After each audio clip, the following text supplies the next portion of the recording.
నమస్తే. మనల్ని నేరుగా మెక్సికో ఎడారుల్లోకి తీసుకెళ్లే ఈ అద్భుతమైన విశ్లేషణకు స్వాగతం. ప్రపంచవ్యాప్తంగా ఎంతో ప్రసిద్ధి చెందిన ఒక పానీయం వెనుక ఉన్న లోతైన పురాణ కథను, దాని వెనుక ఉన్న వృక్షశాస్త్ర వాస్తవాలను ఈరోజు మనం తెలుసుకోబోతున్నాం. అసలు ఈ ఎండలతో మండిపోయే ఎడారుల్లో ఆకాశాన్ని తాకే మీలి ఆకులతో తిరిగే ఒక మొక్క వెనుక ఇంత ఆశ్చర్యపరిచే చరిత్ర ఉందా అని తెలిస్తే మీరు నిజంగా ఆశ్చర్యపోతారు. రండి, మొదలు పెడదాం. ప్రతి టెకిలా బాటిల్లోనూ ఒక ఎడారి కథ దాగి ఉంటుంది అనంటుంటారు. ఒక్కసారి ఆ పరిస్థితిని ఊహించుకోండి. కళ్ళు పొడుచుకున్న కానరాని చీకటి, భయానకమైన ఎడారి గాలులు. మెక్సికోలోని ఒక చిన్న గ్రామం.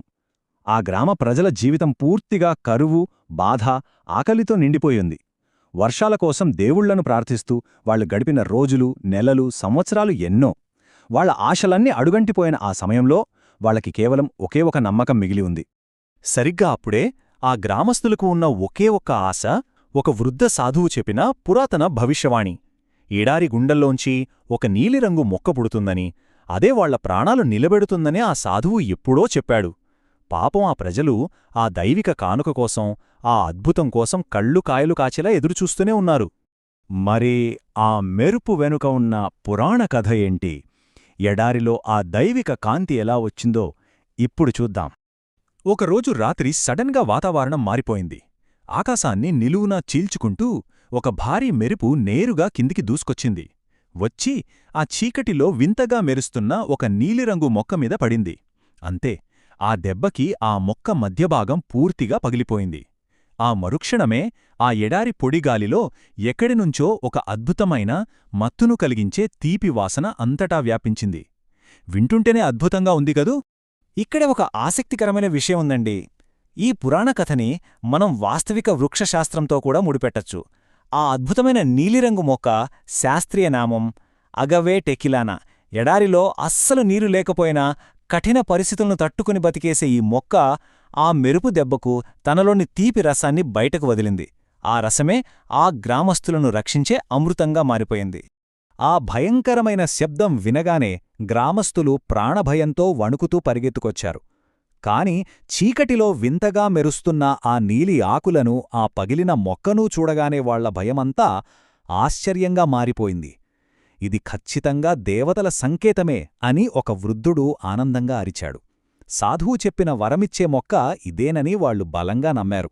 సరే, ఇప్పుడు ఆ తీపిరసం వెనకున్న రహస్యమేంటో, ఆ మకరందం టెకీలాగా ఎలా మారిందో తెలుసుకుందాం. ఈ పరిణామక్రమం గమనిస్తే నిజంగా ఒక గొప్ప ప్రయాణమనిపిస్తుంది. ముందుగా ఎన్నో ఏళ్ల కరువు, ఆ తర్వాత ఒకే ఒక్క రాత్రిలో ఆ మెరుపు దాడి జరగటం. మరుసటి రోజు ఉదయాన్నే గ్రామస్తులు ఎంతో జాగ్రత్తగా ఆ పగిలిన మొక్క గుండెలో ఉన్న తీపి రసాన్ని సేకరించారు. ఆ రసం వాళ్లకి తక్షణ శక్తినిచ్చింది.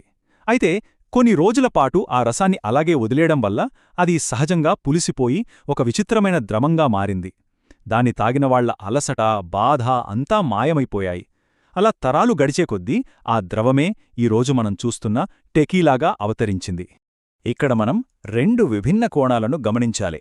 ఆ చిన్న గ్రామంలో ఇప్పటికీ ఆ బ్లూ అగవే మొక్కమీద ఆ రోజు మెరుపు పడకపోతే అసలు టెకీలానే పుట్టేది కాదు అని బలంగా నమ్ముతారు. కాని మన ఆధునిక వాస్తవమేంటంటే, ఈ పానీయం వందల ఏళ్ల సంప్రదాయం, రైతుల అంకితభావం, అలాగే సహజమైన ఫెర్మెంటేషన్ ప్రక్రియల నుంచి పుట్టిన ఒక గ్లోబల్ ఫెనోమెనన్. అయినా సరే, ఆ పురాతన నమ్మకమే ఈ పానీయానికి ఒక ఆత్మను ఇచ్చిందని మనం ఒప్పుకోవాలి కదా. అయితే ఈ బ్లూ అగావే వెనుక ఒక విషాదకరమైన వృక్షశాస్త్ర వాస్తవం కూడా ఉంది. అదేంటో ఇప్పుడు చూద్దాం. అసలు కీలకమైన విషయమేంటంటే, ఈ అగవే టెకీలానా జీవితచక్రం ఒక గొప్ప విషాదమండి. ఇది కఠినమైన ఎడారిలో నీళ్లు లేకపోయినా సంవత్సరాల తరబడి ఎంతో నిశ్శబ్దంగా, ఓపికగా పెరుగుతోంది. తన జీవితకాలంలో ఆకాశాన్ని తాకేంత ఎత్తులో కేవలం ఒకే ఒక్కసారి, అవును ఒకే ఒక్కసారి, ఒక భారీ అందమైన పుష్పాన్ని విరబోయిస్తుంది. ఆ అద్భుతమైన క్షణం పూర్తవగానే తన శక్తిని మొత్తం ధారపోసి ఆ మొక్క తన జీవితచక్రాన్ని శాశ్వతంగా ముగించేసుకుంటుంది. దీని గురించి స్థానికులు ఒక మాట అంటారు. అది వింటే ఆ మొక్క చేసే త్యాగమేంటో మనకు అర్థమవుతుంది. బ్లూ అగవే మనిషిలాంటిదే. జీవితమంతా సహనంగా నిలబడి చివరికి తన అందాన్ని ప్రపంచానికిచ్చి వెళ్ళిపోతుంది. ఎడారిలో ఎదుగి తన సర్వస్వాన్ని మనకోసం ఇచ్చేసి ప్రాణత్యాగం చేసే ఆ మొక్క గురించి వింటుంటే నిజంగా మనసు బరువెక్కుతుంది గదూ. ఇక చివరిగా ఎడారి ప్రతిధ్వని, ఆ పొలాల్లో వినిపించే గుసగుసల గురించి మాట్లాడుకుందాం. ఈ విషయాలన్నీ మనకొకటే చెప్తున్నాయి. ఈరోజు మనం చూస్తున్న ఆ నీలిరంగు పొలాలు కేవలం ఏదో ఒక వాణిజ్య పంట కాదు. ఆ పొలాల్లో వీచే గాలిలో ఆ పురాతన సాధువు చెప్పిన కథల ప్రతిధ్వనులు ఇప్పటికీ ఉన్నాయి. ఆ ఎడారి నెల వాసనలో కరువును జయించిన చరిత్ర ఉంది. ముఖ్యంగా ఆ మొక్క రసంలో దేవతల మిరుపు జ్ఞాపకంతో పాటు ఆ మొక్క చేసిన నిశ్శబ్ద విషాదకరమైన త్యాగం కూడా దాగి ఉంది. ఈ మొత్తం కలయికే ఆ మొక్కను అంత ప్రత్యేకం చేసింది. సో ఈ విశ్లేషణను ముగించే ముందు మీకు ఒక ప్రశ్న. ఈ రోజు ఆ అగవే పొలాల్లో సాయంత్రం పూట ఎడారి గాలి వీచినప్పుడు ఆ ఆకులు చేసే గుసగుసలు నిజంగా ఎవరి కథను చెబుతున్నాయంటారు? ఆకలితో అలమటించిన ఆనాటి అమాయక గ్రామస్థుల కథనా? లేక తన ప్రాణాన్ని వదిలేసి ప్రపంచానికి అమృతాన్ని పంచిన ఆ అద్భుతమైన బ్లూ అగవే మొక్క కథనా? ఈ పురాతన మూలాల గురించొక్కసారి ఆలోచించండి.